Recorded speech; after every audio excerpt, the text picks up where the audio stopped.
అందరూ ఇంకొక వారం 10 రోజులైతే అందరూ ఒకలేంటి ఇద్దరేంటి, ఇప్పటికే చాలామందికి ఫోన్లు వస్తున్నాయి మాకు, పలానా వాళ్ళు కలుస్తారు, పలానా వాళ్ళు కలుస్తారు. ఆచితూచి అడుగులు వేస్తున్నాం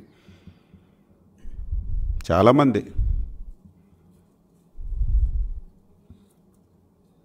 ఈ ముఖ్యమంత్రి మీద విశ్వాసం పూర్తిగా పోయింది.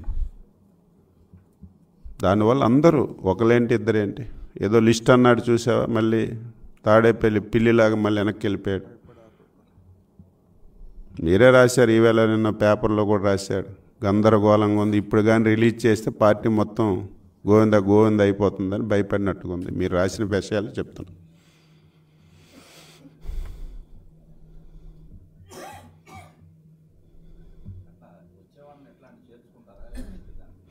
అదొక కమిటీ వేసాం, 2 రకాలుగా ఉంది. కమిటీ వేసాం, వర్త్ ఉన్న వాళ్ళకి, పార్టీకి ఉపయోగపడిన వాళ్ళకి చేర్చుకోవడం, పాత వాళ్ళకి కోఆర్డినేషన్ చేయడం. ఎక్కడ కూడా కొత్త వాళ్ళు వస్తే పాత వాళ్ళకి డిస్టర్బెన్స్ లేకుండా ఒక కమిటీ వేసాం, అందరితో మాట్లాడి వర్త్ బట్టి అవసరం బట్టి తీసుకున్నాం. అది నిరంతరం జరుగుతుంది. మళ్ళీ రేపు మధ్యాహ్నం జాయినింగ్స్ ఉన్నాయి. ఇక్కడ తెలుగుదేశం పార్టీ కంటిన్యూగా జాయినింగ్స్ పెట్టుకున్నాం పార్టీ ఆఫీస్లో. మీరు చూశారు, ఇప్పటికే 2-3 ఈవెంట్లు జరిగాయి. మళ్ళీ రేపు మధ్యాహ్నం కూడా ఒక ఈవెంట్ ఉంది. ఒక వారంలో ఎవరెవరు జాయిన్ అవుతారో అవన్నీ ఐడెంటిఫై చేస్తాం. ఈ వారంలో కమిటీ అందరితో మాట్లాడి సమన్వయం చేసుకొని ముందుకెళ్తాం. జస్ట్ ఒక బాధ్యత ఒక్కొక్కరికి ఒప్పచెప్పాం, దీనికి కమిటీ అని కాదు, ఒక్కొక్క బాధ్యత ఒక్కొక్కరికి ఒప్పచెప్పాం. మీరు రాశారు నిన్న మొన్న ఎవరెవరికి ఏ బాధ్యతలు అనేది.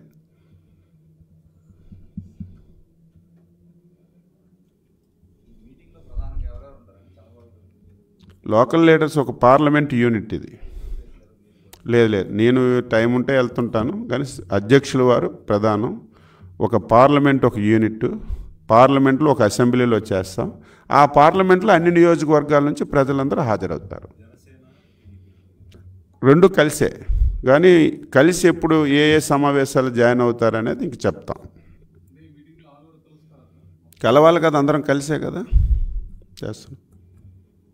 క్యాడర్ అంతా కలిసి పనిచేస్తారు. పవన్ కళ్యాణ్ గారు సారు ఏ సభలకు అటెండ్ అవుతారని తర్వాత చెప్తాం మీకు.